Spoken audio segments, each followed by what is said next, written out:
Hi, I'm Tyler Lannon. And I'm Preston Williams. And this is Tribal Studios. As head coach Scott McGee leaves the baseball program, Tyler Lannon and Preston Williams tells us more. As baseball season enters the dog days, head coach Scott McGee announces he's stepping back after 19 years of coaching. Yeah, it's really difficult. I've really enjoyed my time here at Willard. There's so many great people. There's so many great kids. So many really good families, and so it's definitely going to be very difficult to leave. Anytime you're somewhere for a long time, it's hard. But it's also been that I've really enjoyed my time here. Ace pitcher Levi Hilton shares his favorite memory with McGee. It'd have to be winning state. He was one of the best coaches I've ever had, and him teaching me all the things that I've learned, and then putting out there on the field during the state game just was one of my best memories I've had with him. And his excitement on his face when we won was just one of the best things. So, yeah. Former player Jeffrey Arnold shares his thoughts on how McGee will be remembered. The legacy is the players that leave, they know that they can always contact him. They know that they can always rely on him. They know that they can ask him questions when it comes to the real world. It's not like one of those things where okay, you're done, bye. I mean, he cares about every single kid who goes through his program, but he cares about every single kid who walks through these halls. And so his legacy is he has taught just so many young people to honestly, like I said, be the best version of themselves by leading by example and showing them the right way, and then showing them that people care about them and really trying to be there for them. Over the years, Mr. McGee has coached outstanding students. Probably most proud of how many players we have that have graduated, went on with their lives, and they still come back around all the time. They still reach out to me all the time, and just to see their successes in life. We have guys all over the country, lawyers and doctors, and just all sorts of things that people are doing. People in the military, and just it's really cool to see them live their adult lives. Arnold identifies the keys to Mr. McGee's success. I mean, I think the stats and everything, if you want to look at the stats, you want to look at the wins, you want to look at all that, it's obvious. He's, in my opinion, the greatest high school baseball coach in the history of Missouri. Hilton is proud to work with a master of his craft. Not too many people have a coach like McGee. He's got to be one of the best coaches in the state when it comes to baseball. So it's pretty awesome to have him as a coach. Scott McGee has high hopes for his final season. I think we're going to be really good. We're ranked number 1 in Class 5. Baseball's a weird sport where the best team doesn't always win.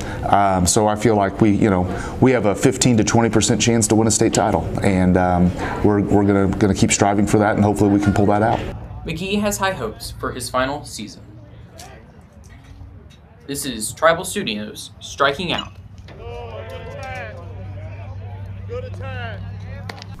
Willard recently passed a levy that will increase fire protection. Aiden Davis and Will Swanson bring you more information. As of April 7th, 2026, the City of Willard passed a bond and levy for the fire department. But some may be left wondering, how will this affect Willard taxpayers? Basically, they increase the amount you have to pay on your taxes in order to subsidize the cost for something. In this case, staffing a new fire station. Now that we know what the bond and levy would fund, the next question is the cost. Willard Fire Chief Kevin Samsel tells us more. Around between $70 to $80, $90 a year annually. So you're looking at $6 to, at the most, probably $8 a month. It would raise them slightly, about the same as 2 cups of coffee a month, but it would staff an entire new fire department. Willard Fire Chief Kevin Samsel explains where these funds would go towards. Following that, Willard High School student Xavier Baumgartner shares his views on the topic. So this is going to go 100% towards staffing.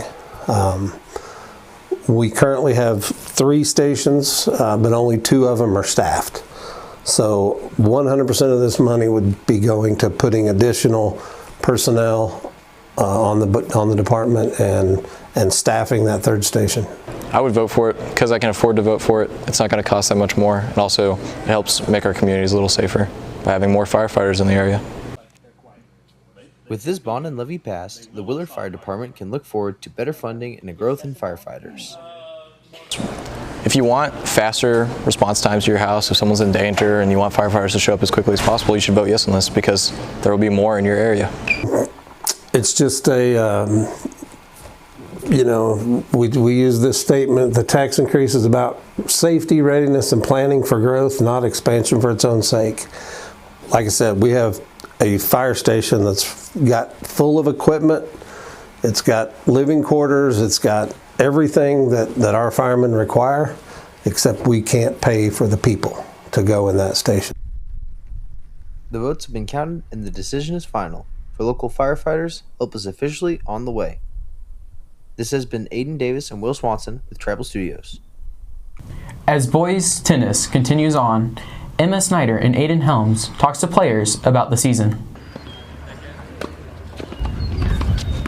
As spring sports begin, the boys' tennis season starts to heat up.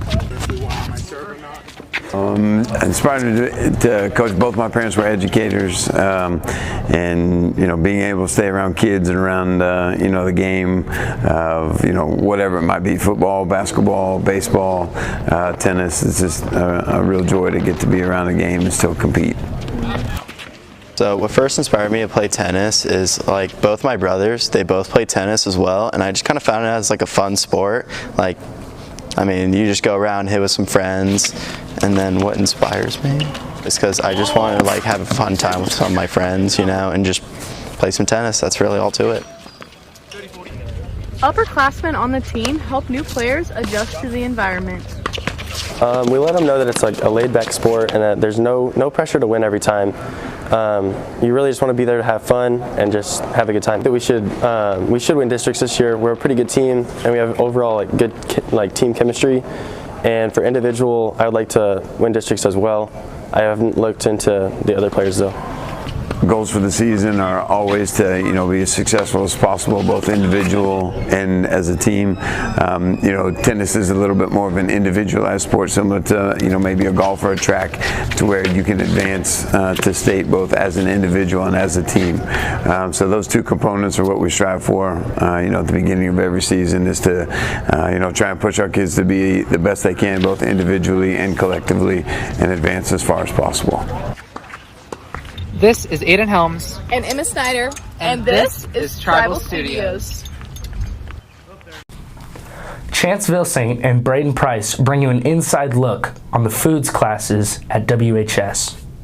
Teachers and students share the importance of Willard food classes. I think foods classes are important to take because obviously at some point you're going to have to learn how to cook for yourself and how to live on your own, but it also teaches you how to problem solve and work on your time management skills and working with other people and hearing their perspectives and getting to know new people in a group setting. I joined the foods class because a lot of my friends like to cook and stuff like that, and it's like a really fun experience to just have friends in that class and to cook with them and to, Students tell us what they've learned, while Miss Moore tells us why she became a foods teacher. We've made pasta. We've made empanadas this semester. Try to think of other. We've made brownies, Mexican brownies, and we made a Brazilian drink. Well, I loved my FACS classes whenever I was in high school, and then actually when I was in high school I student taught for a middle school FACS class, and it wasn't until their first cooking lab that I realized that I wanted to do it because it just teaches kids a lot of fun skills, and they usually have fun cooking, and I liked, being in charge of that and coordinating it and getting to pick that stuff, and I love cooking, so. I've learned communication skills, a lot of different communication skills, like how to communicate to somebody, to tell them we need this and we need this, and a lot of like organization skills, because you have to be organized in baking and cooking, because you have to plan ahead of time, and so I've learned a lot of planning skills as well. Students and teachers of WHS give reasons why you should join. When we do labs, you get to eat the food, and the food is usually really good if you make it right and follow instructions. You get to eat for free. I'd probably just say that you can have a lot more fun with it rather than just being in any other regular class. It's not a regular class where you just sit down and you just learn the whole time. You actually get to interact with things, and I think that's very important, especially since we're going into adulthood and things like that. Interacting with different cooking styles and different communication styles is something that's very important. This is Chanceville Saint. And this is Braden Price. And this has been Tribal Studios. Everett Darce introduces our very own Pinball Parlor. The Pinball Social Club is an arcade in Willard, Missouri, composed of over 20 pinball machines. Matt Darst is the owner of the Pinball Social Club. Right now we are open on Tuesdays and Thursdays from 3 to 9. We have 2 to 3 tournaments a month. We're going to have 3 tournaments a month starting in January, with one on Tuesday, Friday, and Sundays. William Schlett is a player new to the pinball environment, having just played in his first tournament. I've really never played pinball until now.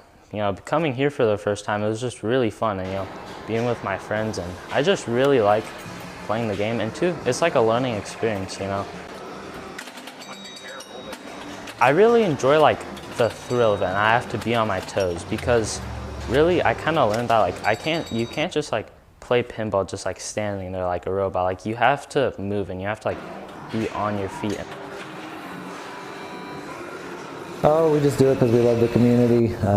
You know, we're growing. We see new players every week. Every tournament we have more people come in and kind of get hooked on it, and then we end up seeing those people about every week. It's good for fathers, sons, full families, just individuals, and all ages come. We see ages from 6 years old to 70 years old. The Pinball Social Club hosts 3 to 4 tournaments each month and welcomes new players. For Tribal Studios, this is Everett Darst reporting.